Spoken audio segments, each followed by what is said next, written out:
20년 전 한 아이의 죽음으로 모든 것이 끝난 줄 알았다. 하지만 진실은 묻힌 것이 아니라 기다리고 있었다. 폭우가 쏟아지던 그날 밤, 재벌가의 차량 추락사고, 죽은 것은 어린 딸 한지수. 모든 죄는 운전기사에게 돌아갔고 사건은 단순 사고로 끝났다. 그리고 20년 후 죽은 회장의 비밀 금고에서 발견된 하나의 녹음 파일. 그 사고는 내가 계획했다. 한서그룹 회장 한영수가 세상을 떠난 것은 늦가을 낙엽이 거리를 뒤덮던 11월 초였다. 향년 87세. 그는 한국 경제 발전의 산증인이자 재계에 살아있는 전설로 불렸다. 1960년대 작은 섬유 공장에서 시작해 반세기 만에 대한민국 10대 그룹을 일궈낸 입지전적 인물. 그의 죽음은 단순한 개인의 죽음이 아니라 하나의 시대가 막을 내리는 것과 같았다. 서울 시내 대형 장례식장은 3일 내내 조문객들로 북적였다. 대통령이 직접 조문을 왔고 재계 총수들이 줄지어 분향했으며 정치인, 관료, 학자, 예술인들이 끊임없이 드나들었다. 장례식장 밖에는 수백 명의 취재진이 진을 치고 있었고 방송사들은 특별 생방송을 편성해 장례 과정을 중계했다. 언론은 연일 그의 일대기를 조명했다. 가난한 농부의 아들로 태어나 맨손으로 제국을 건설한 성공 신화, 경제 발전의 역군, 고용 창출의 영웅, 찬사가 쏟아졌다. 한국 경제의 거목이 쓰러졌습니다. 뉴스 앵커의 목소리는 엄숙했다. 한영수 회장은 대한민국 산업화의 상징이자 기업가 정신의 표본으로 기억될 것입니다. 장례가 끝난 지 사흘째 되는 날, 본관 사옥 최상층에 위치한 회장 집무실에서 유품 정리가 시작됐다. 30년 넘게 회장을 보좌해온 비서실장 오정민은 책상 서랍과 캐비닛을 하나씩 정리하고 있었다. 회장의 만년필, 오래된 수첩들, 가족 사진들이 차례로 정리됐다. 모든 것이 평범해 보였다. 그런데 집무실 벽면을 둘러싼 대형 액자들을 점검하던 중 오정민은 이상한 점을 발견했다. 왼쪽 벽면 끝에 걸린 서의 액자가 다른 것들과 미묘하게 다른 각도로 걸려 있었다. 그는 사다리를 가져와 액자를 들어 올렸다. 그 뒤에는 벽과 똑같은 색으로 칠해진 작은 철문이 숨어 있었다. 비밀 금고였다. 회장이 생전에 단 한 번도 언급한 적 없는 금고. 오정민의 심장이 빠르게 뛰기 시작했다. 그는 떨리는 손으로 회장의 유품 목록을 다시 확인했다. 목록 맨 끝 작은 글씨로 적힌 6자리 숫자가 있었다. 금고 번호라는 메모와 함께 그는 숫자를 입력했다. 딸깍 무거운 철문이 천천히 열렸다. 금고 안은 예상외로 텅 비어 있었다.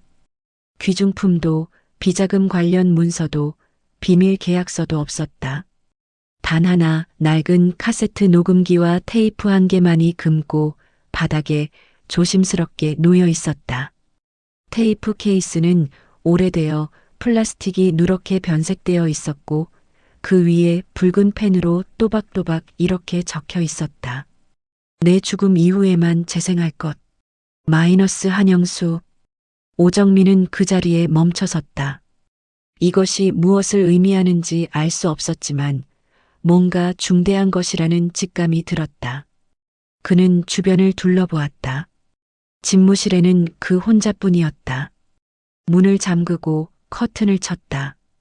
그리고 녹음기를 책상 위에 올려놓고 테이프를 넣었다. 손이 떨렸다. 재생 버튼을 누르는 순간 그의 인생도 한서그룹도 어쩌면 대한민국 재계 전체도 바뀔지 모른다는 예감이 들었다. 지직! 낡은 스피커에서 잡음이 흘러나왔다. 그리고 목소리가 들렸다. 이 녹음을 듣고 있다면 나는 이미 이 세상 사람이 아닐 것이다. 한영수 회장의 목소리였다. 하지만 오정민이 알던 그 카리스마 넘치고 단호한 목소리가 아니었다. 지쳐있고 떨리고 무언가 거대한 무게에 짓눌린 듯한 목소리였다. 마치 고해성사를 하는 노인의 목소리 같았다. 나는 오래전부터 이 고백을 준비해왔다. 몇 년을 고민했다. 무덤까지 가져가고 싶었다. 하지만 진실은 언젠가 드러나야 한다고, 기록되어야 한다고 믿었다. 역사는 거짓 위에 세워져서는 안 된다. 회장의 숨소리가 녹음기를 통해 들렸다. 깊고 무거운 한숨. 20년 전 그 사고에 대해 말하려 한다. 2005년 9월 17일. 그날을 기억하는가? 아마 많은 이들이 기억할 것이다. 한서그룹 회장의 막내딸이 교통사고로 사망한 날. 오정민의 등에 식은땀이 흘렀다. 20년 전의 그 사고. 한서그룹 역사상 가장 비극적인 사건이었다. 회장의 막내딸 한지수가 교통사고로 사망한 사건. 당시 불과 7살이었던 어린 소녀의 죽음은 전국을 애도의 물결로 만들었다. 천진난만하게 웃던 아이의 사진이 신문 일면을 장식했고 장례식에는 수천 명이 찾아와 눈물을 흘렸다. 세상은 그 사고를 불운한 교통사고로 기억하고 있다.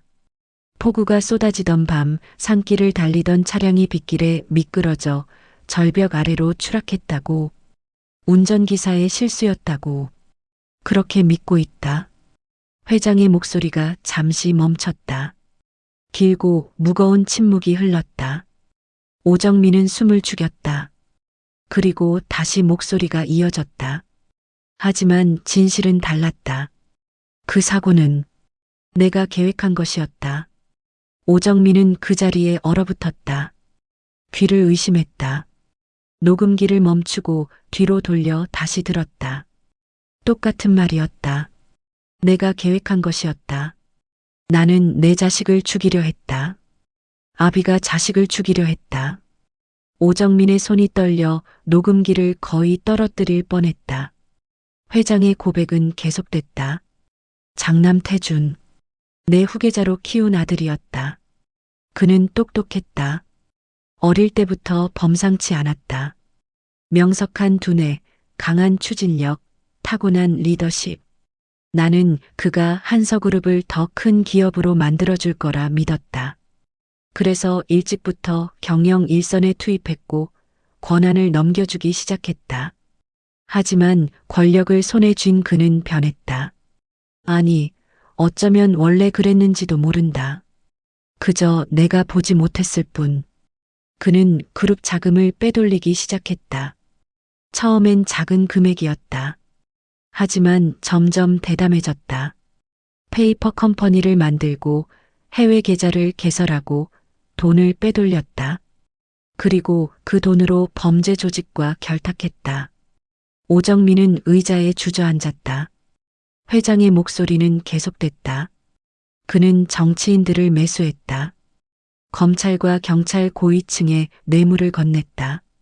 경쟁 기업들을 불법적인 방법으로 공격했다. 협력업체를 쥐어짜 비자금을 만들었다. 방해가 되는 사람들은 협박하고 매수하고 제거했다. 나는 뒤늦게 알았다. 내 아들이 괴물이 되어가고 있다는 것을. 녹음에서 회장이 뭔가를 마시는 소리가 들렸다. 물잔을 내려놓는 소리. 그리고 다시 이어지는 목소리. 처음 알게 됐을 때 나는 그를 불렀다. 대화를 시도했다. 이제 그만하자. 돌아오자. 바른 길로 가자. 하지만 그는 비웃었다. 아버지야말로 그렇게 해서 여기까지 오신 거 아닙니까? 이제 와서 도덕을 말씀하십니까? 그의 눈에는 아무것도 없었다. 양심도 죄책감도 인간성도. 나는 막으려 했다. 이사회에 보고하려 했다. 하지만 이미 늦었다. 이사회 절반이 그의 사람들이었다. 주요 계열사 사장들도 그를 지지했다. 아니, 그를 두려워했다. 법으로 고발하자니 그룹 전체가 무너질 판이었다. 검찰도 이미 그의 영향력 아래 있었다. 정치권도 마찬가지였다. 나는 고민했다. 몇 달을, 아니 몇 년을 고민했다. 밤마다 잠을 이룰 수 없었다. 내가 평생 일궈온 이 그룹이 범죄 조직으로 변해가는 것을 보면서도 손쓸 방법이 없었다. 그리고 더 큰 문제가 있었다. 그가 그룹을 장악하면 수만 명의 직원들이, 수백만 명의 주주들이, 그리고 이 나라 경제가 위험에 빠질 것이라는 사실. 회장의 목소리가 낮아졌다. 마치 고백하기조차 두려운 것을 말하는 것처럼. 나는 결론을 내렸다. 암을 도려내듯 그를 제거해야 한다고. 법이 할 수 없다면 아버지인 내가 해야 한다고. 그것이 내 책임이라고. 오정민은 녹음기를 바라보며 고개를 저었다. 믿을 수 없었다. 나는 계획을 세웠다. 신중하게, 치밀하게. 후계자가 정기적으로 이용하는 차량이 있었다. 매주 금요일 저녁 그는 그 차를 타고 강남의 사교 모임에 참석했다. 나는 신뢰하는 정비 기술자를 은밀히 만났다. 그에게 차량의 제동 장치를 손상시키라고 지시했다. 완전히 고장나게 하는 것이 아니라 급제동 시 작동하지 않도록, 자연스러운 고장처럼 보이도록. 날짜를 정했다. 2005년 9월 17일. 그날은 폭우가 예보되어 있었다. 완벽한 조건이었다. 빗길, 산길, 고장난 브레이크. 사고가 나도 누구도 의심하지 않을 상황. 나는 차량 번호를 확인하고 또 확인했다. 정비사에게 3번이나 재확인을 지시했다. 회장의 목소리가 떨리기 시작했다. 그날 밤이 왔다. 폭우가 쏟아졌다. 모든 것이 계획대로였다. 차는 출발했다. 나는 집무실에서 기다렸다. 1시간쯤 지나면 전화가 올 것이다. 사고 소식을. 그리고 모든 것이 끝날 것이다. 긴 침묵. 하지만 운명은 내 계획대로 흐르지 않았다. 회장의 목소리가 갈라졌다. 출발 직전 태준에게 급한 전화가 왔다. 해외 거래처에서 긴급 화상회의를 요청한 것이다. 그는 차를 바꿨다. 다른 차량을 타고 회사로 돌아갔다. 그리고 그 차에는 말이 끊겼다. 녹음기에서 흐느끼는 소리가 들렸다. 그 차에는 내 막내딸 지수가 타 있었다. 7살. 천진난만하고 사랑스러운 내 딸. 그날 저녁 친구 집 생일 파티에 가야 했던 아이. 오빠 차를 같이 타고 가기로 했던 아이. 폭우 속에서 차는 산길을 달렸다. 운전기사 김도윤은 평소처럼 조심스럽게 운전했다. 하지만 내리막길에서 브레이크를 밟았을 때 아무 반응이 없었다. 차는 미끄러졌다. 김도윤은 필사적으로 핸들을 돌렸지만 소용없었다.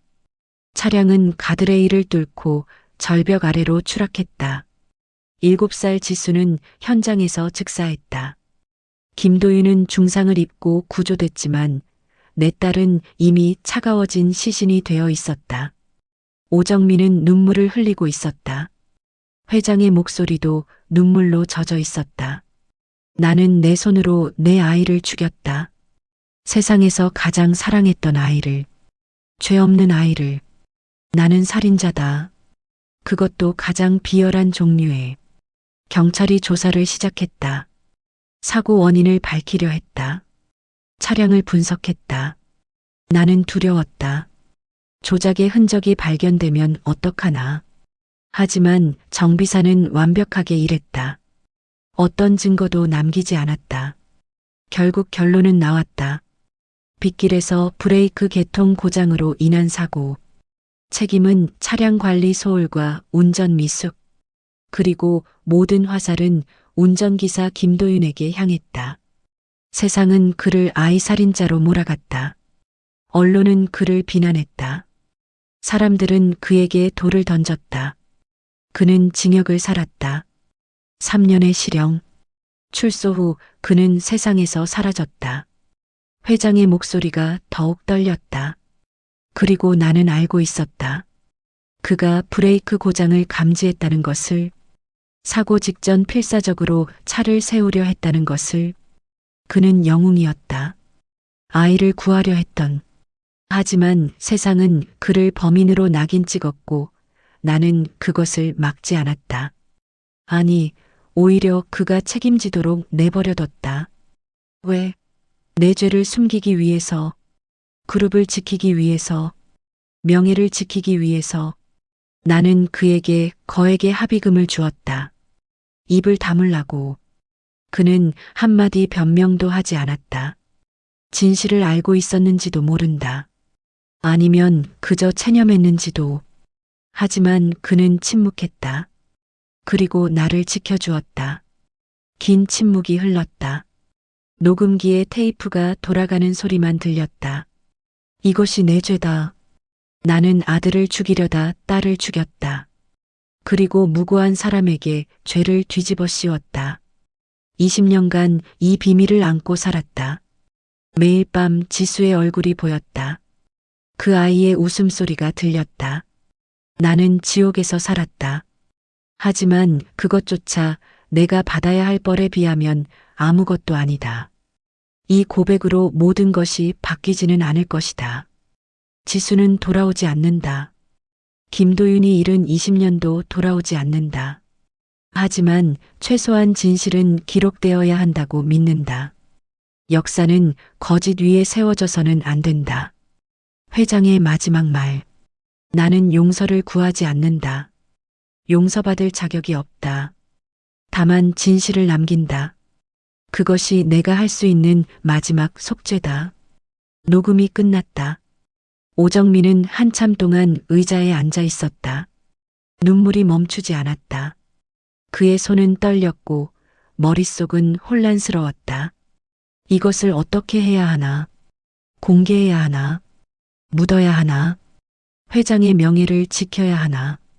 진실을 밝혀야 하나? 그날 밤 그는 잠을 이루지 못했다. 새벽까지 고민했다. 그리고 결론을 내렸다. 진실은 드러나야 한다. 회장 자신도 그것을 원했다. 이틀 후 녹음 파일은 익명의 제보로 주요 언론사에 전달됐다. 다음 날 아침 대한민국은 충격에 빠졌다. 모든 신문의 일면은 같은 제목이었다. 한서그룹 회장, 자식 살해 계획 고백. 20년 전 교통사고, 실제로는 살인 음모. 무고한 운전기사에게 죄 뒤집어 씌워. 뉴스는 연일 특종을 쏟아냈다. 방송사들은 특별 프로그램을 편성했다. 전문가들이 나와 분석했고, 법조인들이 법적 책임을 논했고, 윤리학자들이 도덕적 판단을 내렸다. 한서그룹 주가는 연일 하한가를 기록했다. 이사회는 긴급회의를 소집했다. 검찰은 수사팀을 꾸렸다. 시민들은 분노했다. 재벌의 오만, 권력의 폭력, 무고한 사람에게 씌워진 누명. 청와대 앞에서는 시위가 벌어졌다. 국회는 청문회를 준비했다. 야당은 특검을 요구했다. 하지만 아직 아무도 몰랐다. 이 고백 뒤에 숨겨진 또 다른 진실을, 그리고 20년간 침묵 속에 살아온 한 남자의 이야기를, 그리고 진짜 범인이 누구인지를. 진실은 이제 막 드러나기 시작했다. 경북의 작은 시골 마을, 인구 300명 남짓한 산골 마을. 가장 가까운 도시까지 차로 1시간. 버스는 하루에 3번만 들어온다.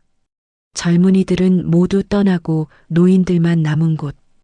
67세 김도윤은 마을 입구에 낡은 자동차 정비소를 운영하며 조용히 살아간다. 김도윤 정비소라는 간판도 없다. 그저 녹슨 철판 지붕과 시멘트 벽, 낡은 셔터가 전부인 작은 건물. 안에는 오래된 공구들과 부품들이 어지럽게 놓여 있다. 정비소 옆에는 그가 사는 단칸방이 붙어 있다. 방 하나, 부엌 하나, 화장실 하나. 그게 전부다. 마을 사람들은 그를 묵묵하고 성실한 노인으로 기억한다. 말이 없고 웃지 않고 과거를 말하지 않는 사람. 하지만 착하고 정직한 사람. 차를 고치면 값을 싸게 받고 급한 일이면 밤에도 나와주고 거짓말을 하지 않는다. 도윤 씨, 트럭 좀 봐주시오. 시동이 안 걸려. 예, 두고 가세요.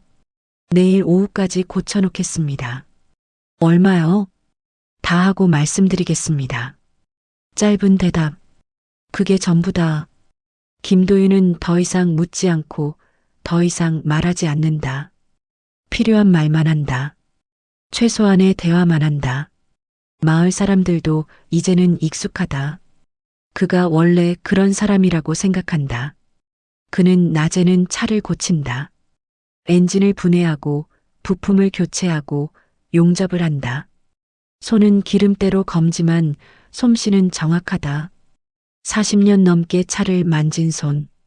어떤 고장도 진단할 수 있고 어떤 소리도 알아듣는다.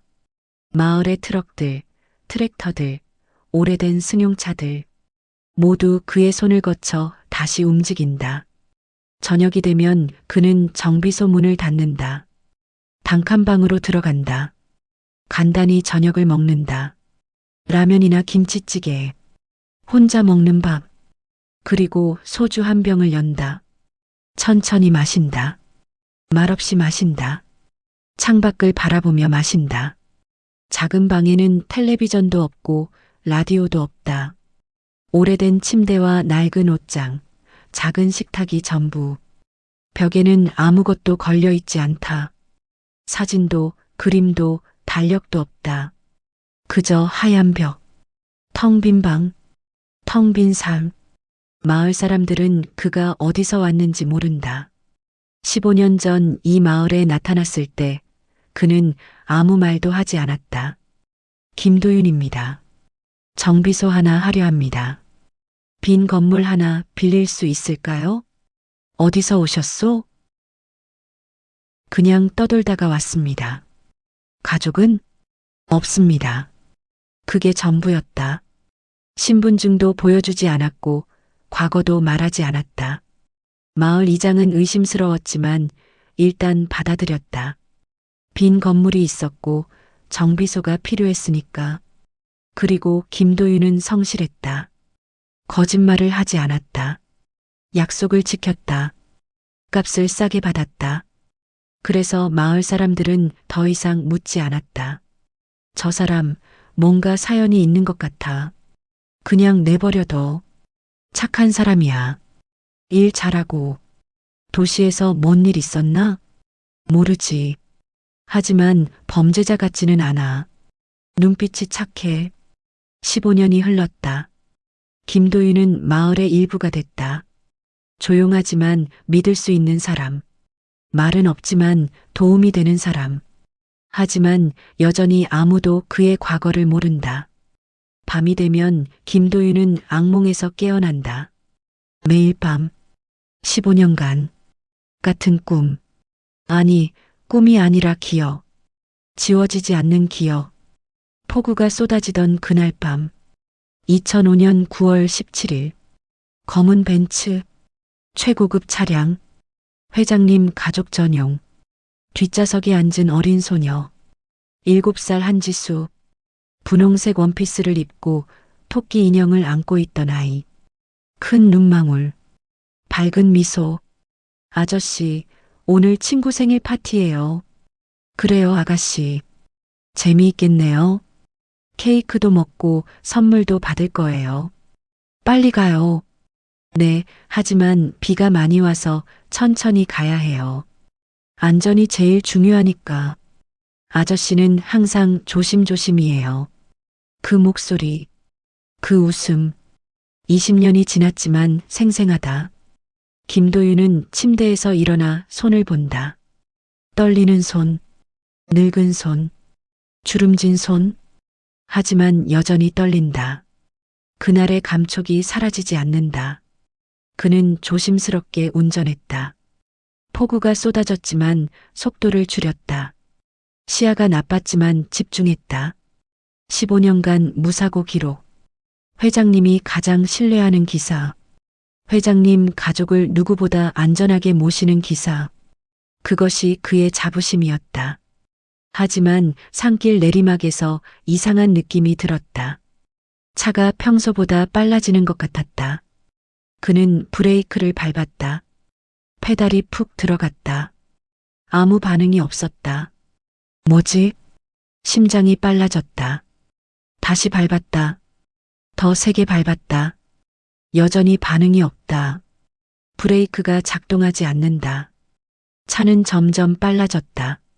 빗길의 타이어가 미끄러졌다. 이럴 수가. 아저씨, 왜 이렇게 빨라요? 뒷좌석에서 지수의 목소리. 약간 불안해하는 목소리. 괜찮아, 아가씨. 걱정 마세요. 거짓말이었다. 괜찮지 않았다. 그는 사이드 브레이크를 당겼다. 기어를 낮췄다. 하지만 빗길이었다. 내리막이었다.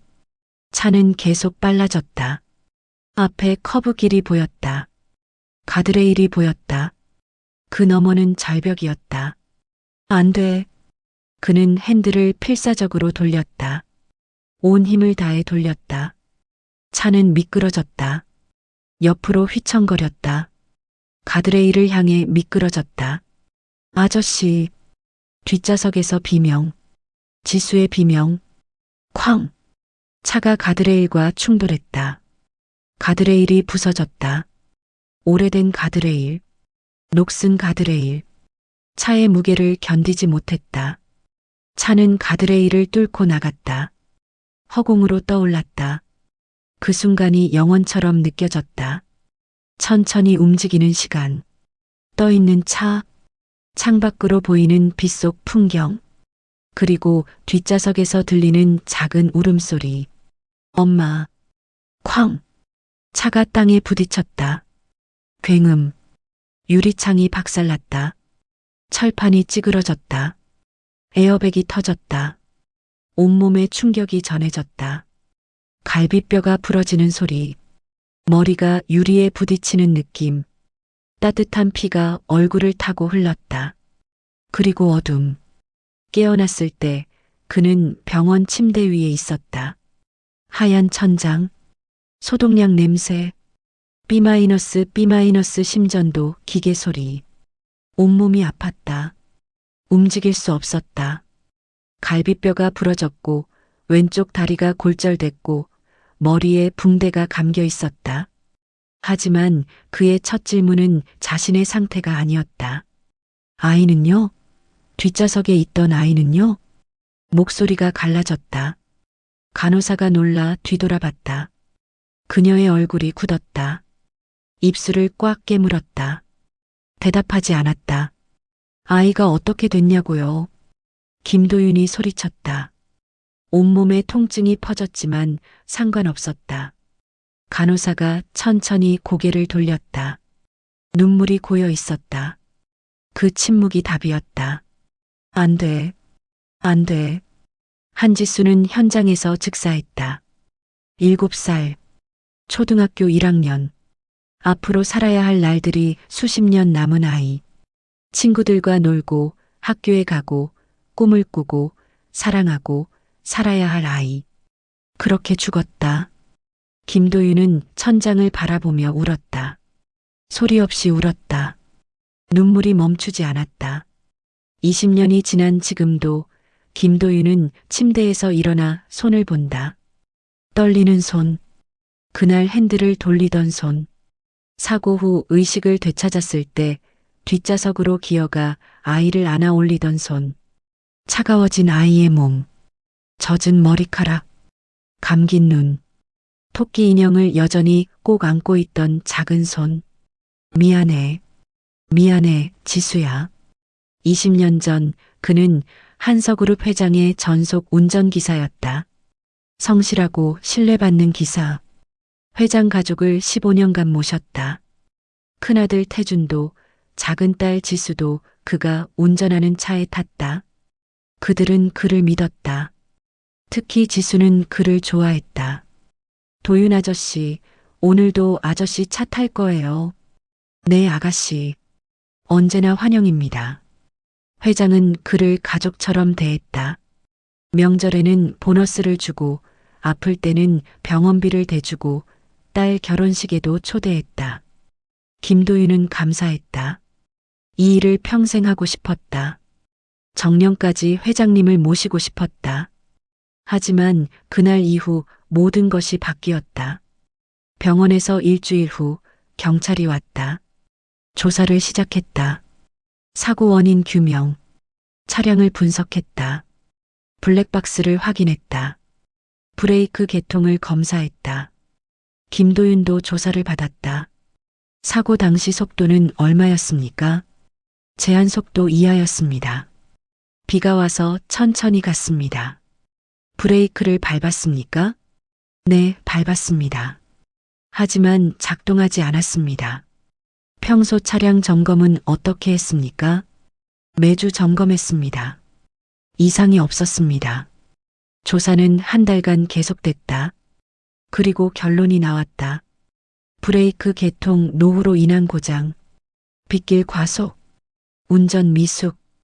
김도윤은 믿을 수 없었다. 과속을 하지 않았다. 차량은 최신형이었고 점검도 완벽했다. 하지만 증거는 그렇게 말하고 있었다. 아니, 증거가 조작된 것이었다. 그는 느꼈다. 브레이크가 자연스럽게 고장난 것이 아니라는 것을, 누군가 손을 댔다는 것을. 하지만 그것을 말하면 누가 믿겠는가? 재벌 회장을 의심하면 누가 믿겠는가? 음모론으로 치부될 것이다.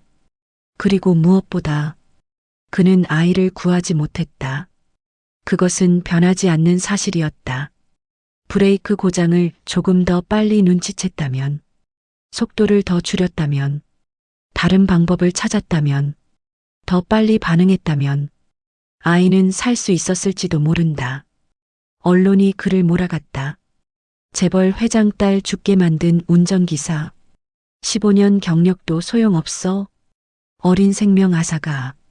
차량 관리 소홀, 과속. 책임 통감해야. 사람들이 그를 비난했다. SNS에 욕설이 쏟아졌다. 집 앞에 협박 편지가 왔다. 거리에서 침을 뱉는 사람들이 있었다. 법정이 열렸다. 유족들이 왔다. 회장 부인이 그를 바라봤다. 눈물로 범벅이 된 얼굴. 증오로 가득한 눈빛. 내 딸을 돌려내. 내 지수를. 최선을 다했습니다. 정말 최선을. 거짓말. 당신이 죽였어. 내 아이를. 김도윤은 고개를 숙였다. 더 이상 변명하지 않았다.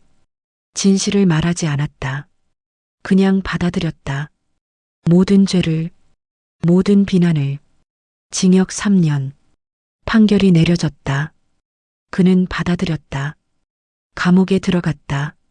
3년간 침묵 속에서 살았다. 말하지 않았다. 웃지 않았다. 그저 시간을 견뎠다. 하지만 가장 고통스러웠던 것은 감옥이 아니었다. 밤마다 찾아오는 악몽이었다. 지수의 얼굴이었다. 그 아이의 목소리였다. 아저씨, 왜 못 살렸어요? 미안해. 아저씨가 잘못한 거예요? 미안해. 출소 후 그는 이름을 바꾸고 이곳으로 왔다. 세상에서 사라졌다. 김도윤이라는 이름만 남기고 과거를 지웠다. 15년간 이곳에서 살았다. 속죄하며 살았다. 조용히 살았다. 매일 밤 아이에게 사과하며 살았다. 그날 밤도 그는 악몽에서 깨어났다. 새벽 3시. 식은 땀이 온몸을 적셨다. 숨이 가빴다. 그는 침대에서 일어나 부엌으로 갔다. 찬물을 한 컵 마셨다. 손이 떨렸다. 컵을 거의 떨어뜨릴 뻔했다. 창밖을 봤다. 어둠 속의 마을. 고요했다. 별들이 빛났다. 평화로운 밤. 그때 노크 소리가 들렸다. 똑똑똑. 새벽 3시에 누가 찾아왔나. 김도윤은 놀라 문을 바라봤다. 다시 노크. 똑똑똑. 그는 문을 열었다. 마을 이장이 서 있었다. 70대 노인. 평소에는 느긋하고 여유로운 사람. 하지만 지금은 얼굴이 창백했다. 눈이 크게 떠 있었다. 숨을 헐떡였다. 도윤 씨, 큰일 났어요. 무슨 일입니까? 이 시간에. 뉴스 좀 보세요. 지금 온 나라가 난리예요. 이장이 떨리는 손으로 휴대폰을 내밀었다. 화면에는 긴급 뉴스가 흐르고 있었다. 붉은색 자막이 화면 아래를 가로질렀다. 속보 한서그룹 회장, 20년 전 교통사고 배후 자백. 김도윤의 심장이 멎었다. 시간이 멈춘 것 같았다. 화면 속에서 앵커가 심각한 표정으로 말했다. 한영수 회장이 사망 전 비밀 금고에 남긴 녹음 파일이 오늘 새벽 공개됐습니다. 회장은 이 녹음에서 2005년 9월 발생한 교통사고를 자신이 계획했다고 고백했습니다. 화면이 바뀌었다. 20년 전 사고 현장 사진. 부서진 검은 벤츠. 절벽 아래. 구조대원들. 앰뷸런스. 그리고 어린 한지수의 사진. 밝게 웃고 있는 사진. 회장은 장남 한태준을 제거하려 했으나 차량이 바뀌면서 막내딸 한지수가 희생됐다고 밝혔습니다. 당시 운전기사였던 김도윤 씨는 무고한 희생자였을 가능성이 제기되고 있으며 검찰은 재수사에 착수했습니다. 휴대폰이 김도윤의 손에서 떨어졌다. 바닥에 떨어진 휴대폰. 화면은 깨지지 않았다. 계속 뉴스가 흘렀다. 시민들은 충격에 빠졌으며 한서그룹 주가는 이장이 그를 붙잡았다. 도윤 씨, 괜찮으세요? 얼굴이 하얘요. 김도윤은 대답하지 않았다. 대답할 수 없었다. 그는 벽에 기대섰다. 다리에 힘이 풀렸다. 주저앉을 것 같았다. 20년간 짊어진 죄. 20년간 견딘 침묵. 20년간 받은 비난. 이제 세상이 진실을 알게 되는 것인가. 자신이 무고했다는 것을. 하지만 김도윤은 복잡한 감정을 느꼈다. 안도감? 아니다. 분노? 그것도 아니다. 슬픔? 그렇다. 깊은 슬픔. 왜냐하면 그는 알고 있었다. 자신이 무고하다 해도 지수는 돌아오지 않는다는 것을. 그 아이는 여전히 죽었다는 것을. 그리고 그는 또 다른 것도 알고 있었다. 회장의 고백이 전부가 아니라는 것을. 이것은 시작에 불과하다는 것을. 그날 밤 브레이크를 조작한 사람이 누구인지, 진짜 범인이 누구인지, 그 진실은 아직 드러나지 않았다. 도윤 씨, 이장이 그를 부르는 소리가 멀리서 들렸다. 김도윤은 창밖을 바라봤다. 새벽 하늘이 밝아오기 시작했다. 어둠이 물러가고 있었다. 20년간의 어둠도 물러가는 것일까? 그는 중얼거렸다. 이제 시작인가? 진실이. 20년 만에 죄인의 시간이 끝나고 진실의 시간이 시작되고 있었다. 하지만 그 진실은 누구도 예상하지 못한 방향으로 흘러갈 것이다. 그리고 김도윤은 알고 있었다. 이제 자신도 침묵을 깰 때가 왔다는 것을. 2005년 9월 17일 오후 6시 한서그룹 본관 지하주차장. 형광등 불빛 아래 검은 벤츠 2대가 나란히 서 있었다. 같은 모델, 같은 색상, 같은 사양. S클래스 최신형. 하나는 후계자 한태준 전용 차량, 하나는 예비 차량. 차량 번호만 다를 뿐 구분하기 어려울 정도로 똑같았다.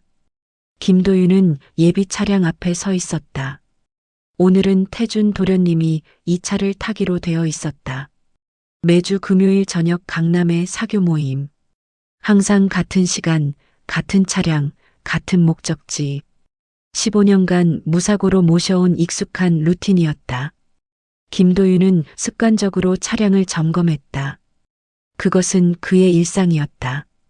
출발 30분 전 항상 차량을 점검했다. 엔진 상태를 확인하고 타이어 공기압을 측정하고 오일 양을 체크하고 와이퍼와 라이트를 점검했다.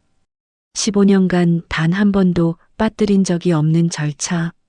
엔진 상태 정상, 타이어 공기압 정상, 오일 정상, 와이퍼 정상, 라이트 정상. 마지막으로 브레이크를 점검했다. 시동을 걸고 페달을 밟았다. 이상한 느낌이 들었다.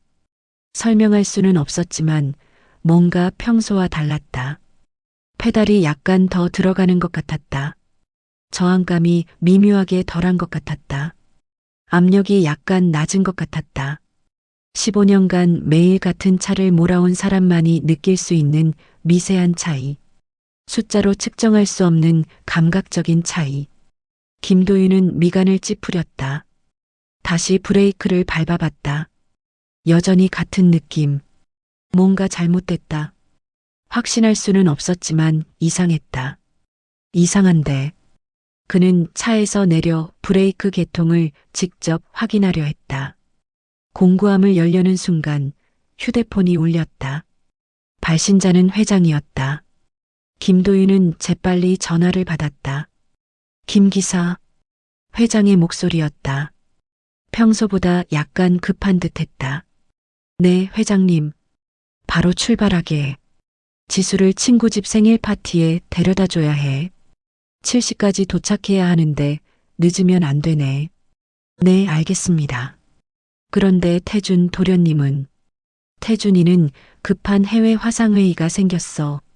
미국 거래처에서 긴급으로 연락이 왔다고 하더군. 방금 전속 기사 태우고 다른 차 타고 회사로 갔네. 오늘은 지수만 데려다 주면 돼. 네, 회장님. 바로 출발하겠습니다. 전화가 끊겼다. 김도윤은 차를 바라봤다. 브레이크를 제대로 점검하고 싶었다. 느낌이 이상했으니까. 하지만 시간이 없었다. 회장님이 서두르라고 했다. 7시까지 도착해야 한다고 했다. 지금 출발해도 빠듯했다.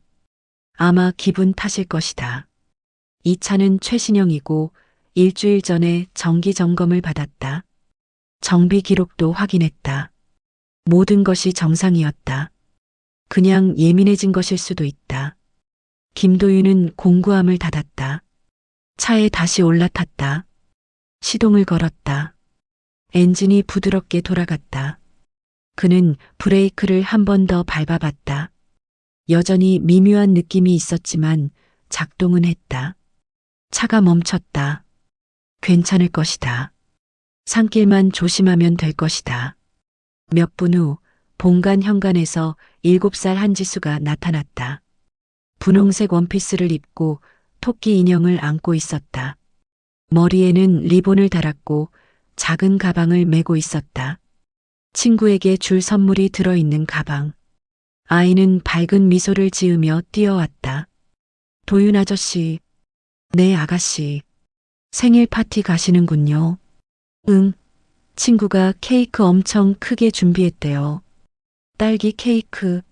나 딸기 케이크 제일 좋아하는 거 알지?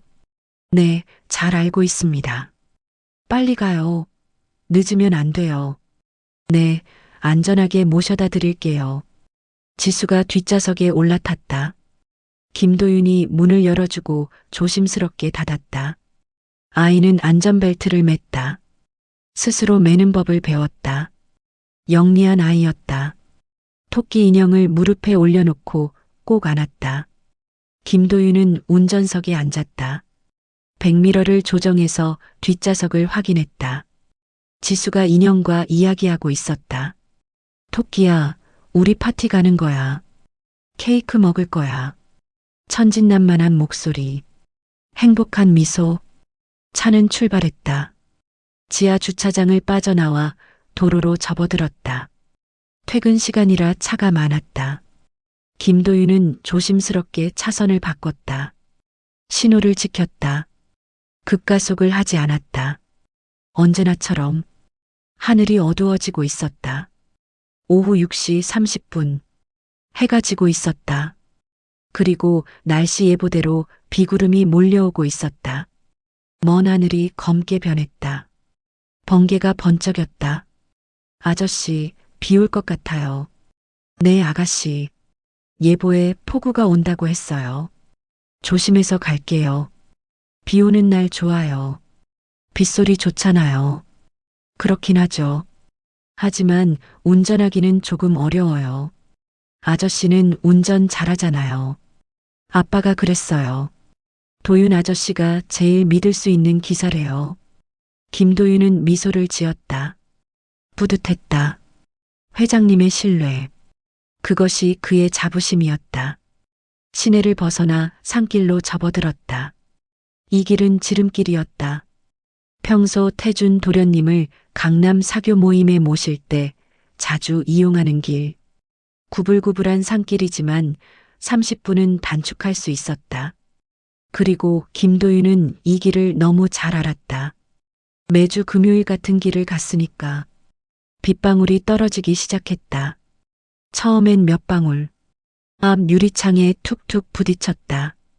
그러다 점점 굵어졌다. 빗소리가 커졌다. 와이퍼를 작동시켰다. 좌우로 움직이는 와이퍼. 하지만 빗물이 너무 많아서 시야가 금방 흐려졌다. 우와, 비 많이 와요. 네, 예보가 맞았네요. 폭우래요. 괜찮아요, 아저씨? 네, 걱정 마세요. 천천히 갈게요. 김도윤은 속도를 줄였다. 시속 60km에서 40km로. 빗길은 위험했다. 특히 이런 산길은 더욱. 노면이 미끄럽고 시야가 나쁘고 커브가 많았다. 산길 중턱. 내리막길이 시작됐다. 약 2km 정도 이어지는 내리막. S자 커브가 여러 개 있었다. 김도윤은 더욱 조심스럽게 운전했다. 브레이크를 자주 밟으며 속도를 조절했다. 그리고 그 순간이 왔다. 내리막 첫 번째 커브 구간. 김도윤은 평소처럼 브레이크를 밟았다. 커브 앞에서 속도를 줄이기 위해 부드럽게 하지만 확실하게 페달이 푹 들어갔다. 바닥까지 아무 저항 없이 마치 공기를 밟는 것처럼. 그리고 아무 반응이 없었다. 차는 그대로 달렸다. 속도가 줄지 않았다. 아니, 오히려 빨라지고 있었다. 내리막이었으니까. 중력이 차를 끌어당기고 있었으니까. 뭐지? 김도윤의 심장이 빠르게 뛰기 시작했다. 아드레날린이 온몸에 퍼졌다. 다시 브레이크를 밟았다. 더 세게. 온 힘을 다해. 두 발로 밟았다. 여전히 아무 반응이 없었다. 페달만 바닥까지 들어갔다. 브레이크가 완전히 고장났다. 유압이 없었다. 브레이크액이 빠진 것처럼. 이럴 수가. 오전에 느꼈던 이상한 느낌. 그것이 맞았다. 브레이크에 문제가 있었던 것이다. 미세한 징조였던 것이다. 그런데 그는 무시했다. 시간이 없어서. 회장님이 서두르라고 해서. 차는 점점 빨라졌다. 계기판을 봤다. 시속 60km, 70km, 80km 계속 올라가고 있었다. 빗길에 타이어가 미끄러지는 소리가 들렸다. 김도윤의 머릿속이 빠르게 돌아갔다. 15년 경력, 수많은 안전교육, 비상상황 대처 훈련, 브레이크 고장 시 대처법. 첫째, 사이드 브레이크. 김도윤은 재빨리 사이드 브레이크를 당겼다. 찌직 마이너스 금속 마찰음이 났다. 뒷바퀴가 잠겼다. 차가 약간 느려지는 것 같았다. 하지만 효과가 미미했다. 빗길이었다. 타이어가 미끄러졌다. 그리고 내리막의 중력이 너무 강했다. 둘째, 엔진 브레이크. 기어를 낮췄다. 5단에서 4단으로, 3단으로. 엔진 회전수가 급격히 올라갔다. 엔진이 속도를 억제하려 했다. 차가 조금 느려졌다. 하지만 충분하지 않았다. 여전히 시속 70km 이상이었다. 아저씨, 왜 이렇게 빨라요? 뒷좌석에서 지수의 목소리. 처음엔 궁금한 듯 했지만 이제는 약간 불안해하는 목소리. 김도윤은 백미러로 아이를 봤다. 토끼 인형을 더 꼭 안고 있었다. 눈이 커졌다. 겁먹은 얼굴. 괜찮아, 아가씨. 걱정하지 마세요. 아저씨가 다 해결할게요. 차분한 목소리로 말했다. 아이를 안심시켜야 했다. 하지만 그의 손은 떨리고 있었다. 핸들을 잡은 손에서 땀이 흘렀다. 거짓말이었다. 괜찮지 않았다. 앞에 급커브가 보였다. S자 커브. 왼쪽으로 급하게 꺾이는 커브. 이 속도로는 절대 돌 수 없었다. 그 너머는 가드레일. 낡은 가드레일. 그리고 그 아래는 50m 절벽. 김도윤은 빠르게 계산했다. 선택지는 두 가지. 커브를 돌다가 원심력으로 가드레일을 뚫고 절벽으로 떨어지거나 아니면 일부러 반대편 산 쪽 벽면에 차를 부딪히거나. 벽면에 부딪히면 차는 크게 파손될 것이다. 충격이 클 것이다. 하지만 적어도 절벽으로 추락하지는 않는다. 생존 확률이 더 높다. 그는 결정했다. 벽면 충돌. 핸들을 산 쪽으로 돌려 차를 벽에 긁으며 속도를 줄이기로. 위험하지만 유일한 방법이었다. 에어백이 터질 것이다. 차는 크게 파손될 것이다. 하지만 지수를 살릴 수 있을 것이다. 커브가 다가왔다. 200m, 150m, 100m. 김도윤은 핸들을 잡고 준비했다. 심호흡을 했다. 타이밍을 재고 있었다. 50m, 30m. 그때였다. 커브 반대편에서 트럭 한 대가 나타났다. 큰 화물 트럭. 반대편 차선. 커브를 천천히 돌아 올라오고 있었다. 안 돼. 모든 계획이 무너졌다. 벽면으로 갈 수 없었다. 트럭이 그쪽 차선을 차지하고 있었다. 그쪽으로 가면 트럭과 정면 충돌할 것이다. 그것은 확실한 죽음이었다. 특히 뒷좌석의 지수에게는. 김도윤은 순간적으로 판단했다. 본능적으로. 반대편으로 핸들을 돌렸다. 트럭을 피하기 위해. 가드레일 쪽으로. 잘못된 선택이었다. 하지만 다른 선택의 여지가 없었다. 차는 빗길에서 미끄러졌다. 시속 70km 이상의 속도로 커브를 돌려 했다. 물리 법칙을 거스를 수 없었다. 차는 옆으로 휘청거렸다. 뒷바퀴가 노면을 이탈했다. 차체가 회전하기 시작했다. 가드레일을 향해 옆으로 미끄러졌다. 아저씨. 뒷좌석에서 비명. 지수의 비명. 공포에 질린 목소리. 7살 아이의 비명. 김도윤은 필사적으로 핸들을 반대로 돌렸다. 차를 바로잡으려 했다. 온 힘을 다했다.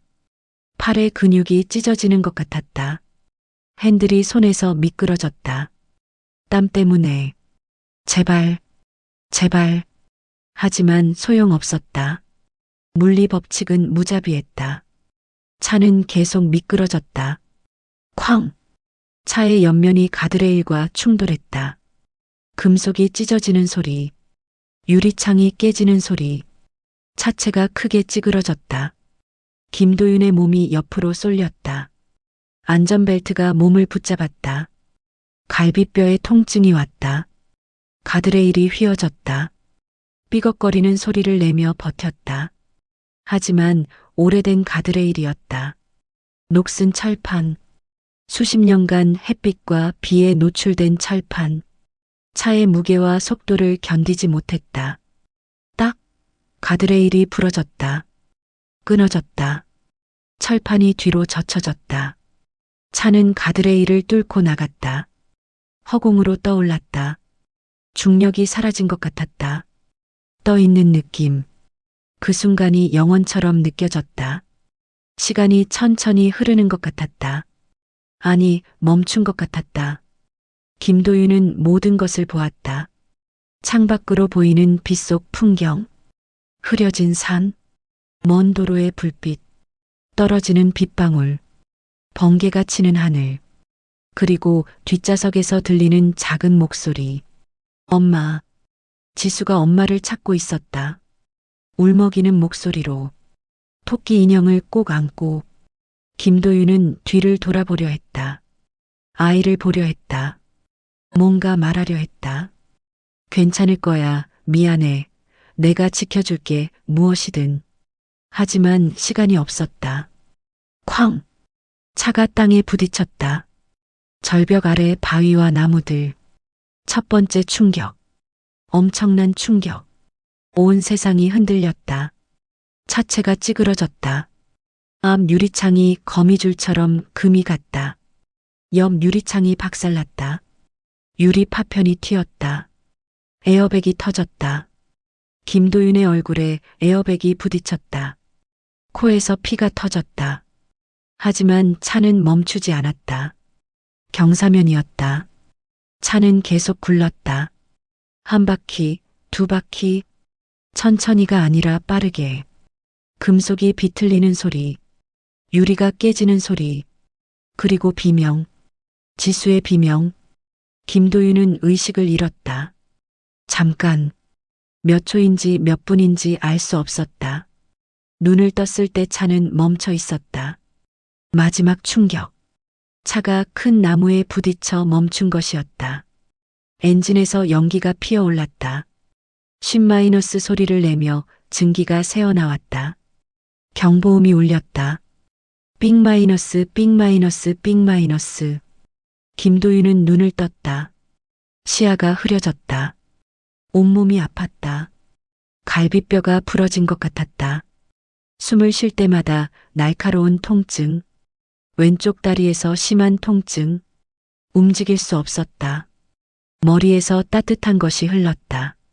손을 대봤다. 비었다. 얼굴 전체가 피로 뒤덮여 있었다.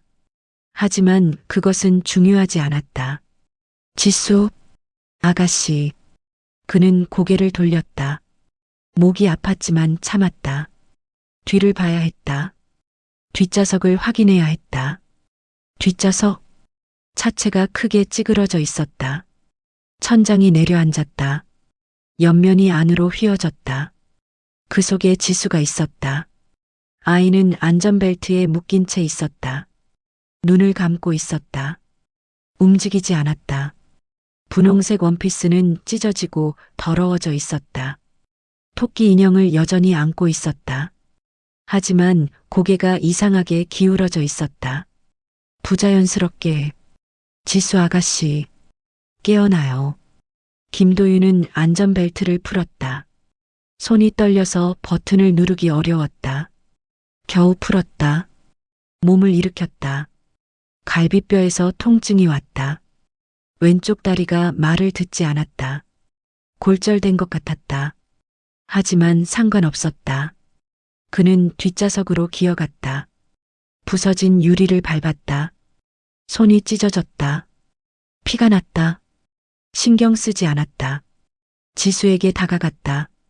지수야, 깨어나. 손을 뻗어 아이의 얼굴을 만졌다. 차가웠다. 너무 차가웠다. 빗물 때문이 아니었다. 목에 손을 대었다. 맥박을 확인했다. 없었다. 심장이 멎었다. 맥박이 뛰지 않았다. 숨을 쉬지 않았다. 안 돼. 안 돼. 안 돼. 김도윤은 아이의 안전벨트를 풀었다. 조심스럽게 아이를 안아 올렸다. 작은 몸, 가벼운 몸, 7살 아이의 몸, 이미 생명이 떠난 몸. 지수야, 깨어나. 제발, 제발. 그는 아이를 흔들었다. 심폐소생술을 하려 했다. 하지만 갈비뼈가 부러진 몸으로는 할 수 없었다. 힘이 없었다. 미안해. 미안해. 비가 차 안으로 쏟아져 들어왔다. 부서진 창문으로. 빗물이 아이의 얼굴을 적셨다. 분홍색 원피스가 젖었다. 아니, 피로 물들어 있었다. 붉은색. 김도윤은 아이를 꼭 안았다. 울부짖었다. 빗소리에 묻혀 사라지는 울음소리. 절벽 아래 아무도 없는 곳. 그의 울음을 들을 사람은 없었다. 미안해. 지수야. 미안해. 미안해. 그는 얼마나 울었는지 모른다. 시간 감각이 사라졌다. 의식도 희미해졌다. 피를 너무 많이 흘렸다. 몸이 차가워졌다. 구조대가 도착한 것은 1시간 후였다. 지나가던 트럭 운전사가 부서진 가드레일을 보고 신고했다. 구조대원들이 절벽 아래로 내려왔다. 김도윤을 발견했다. 뒷좌석에서 아이를 안고 의식을 잃은 채 여기 생존자 있습니다. 아이는 사망입니다. 병원으로 이송됐다. 김도윤은 중환자실에서 일주일을 보냈다. 갈비뼈 4대 골절, 왼쪽 다리 골절, 뇌진탕, 열상 다수. 하지만 생명은 건졌다. 며칠 후 의식이 돌아왔을 때 그가 처음 한 말은 이것이었다. 지수는 어떻게 됐나요? 간호사는 대답하지 않았다. 고개를 돌렸다. 그 침묵이 답이었다. 김도윤은 천장을 바라봤다. 눈물이 흘렀다. 소리 없이.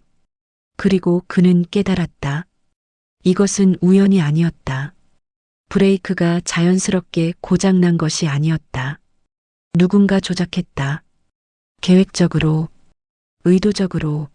목표는 한태준이었다. 그 차는 태준이 타기로 되어 있었다. 매주 금요일 같은 시간, 같은 차량. 하지만 막판에 계획이 바뀌었다. 태준은 급한 회의로 다른 차를 탔고 지수가 그 차에 탔다. 운명의 잔인한 장난. 아니, 누군가의 계획이 빗나간 것. 죽어야 할 사람은 살았고 살아야 할 아이가 죽었다. 김도윤은 또 하나를 깨달았다. 브레이크를 조작한 사람이 누구든 그는 무고한 아이를 죽인 것이다. 의도하지 않았더라도. 그리고 자신은 그 죄를 뒤집어 쓰게 될 것이다. 세상은 자신을 범인으로 낙인 찍을 것이다. 진실을 말해야 하나. 브레이크가 조작됐다고 말해야 하나. 하지만 증거가 있나? 없다. 차는 완전히 파손됐다. 브레이크 계통도 부서졌다. 조작의 흔적을 찾을 수 없을 것이다. 그리고 누가 믿겠는가?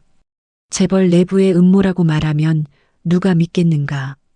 운전기사가 책임을 회피하려는 거짓말로 치부될 것이다.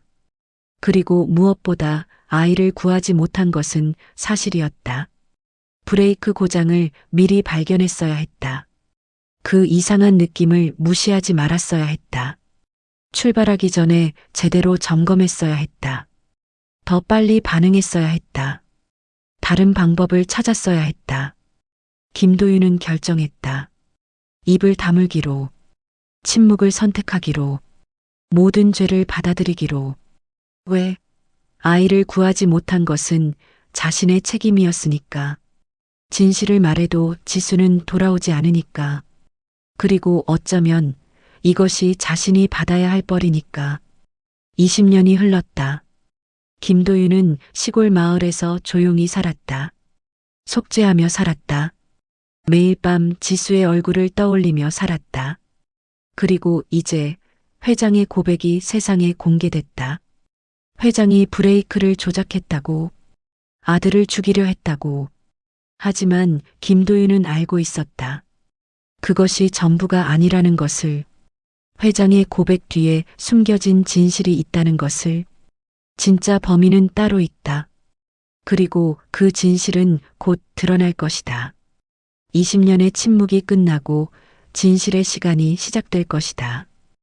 회장의 고백이 공개된 지 일주일이 흘렀다. 대한민국은 여전히 충격에서 벗어나지 못했다. 한서그룹 본사 앞에는 연일 시위대가 모였고 주가는 계속 하락했다.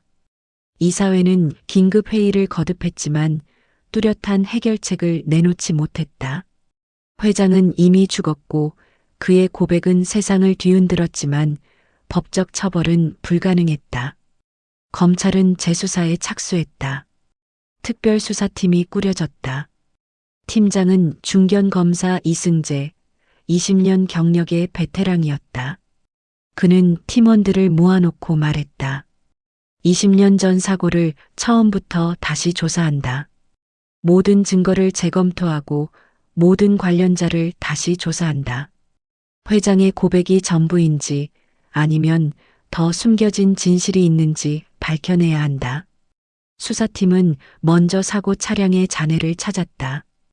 20년 전 차량은 폐차장에 보관되어 있었다. 녹슬고 부서진 검은 벤츠. 그들은 차량을 다시 분석했다. 브레이크 계통을 면밀히 조사했다. 20년이 지났지만 전문가들은 흔적을 찾아냈다. 이건 단순 고장이 아닙니다. 감식 반장이 보고했다. 브레이크 라인이 인위적으로 절단된 흔적이 있습니다.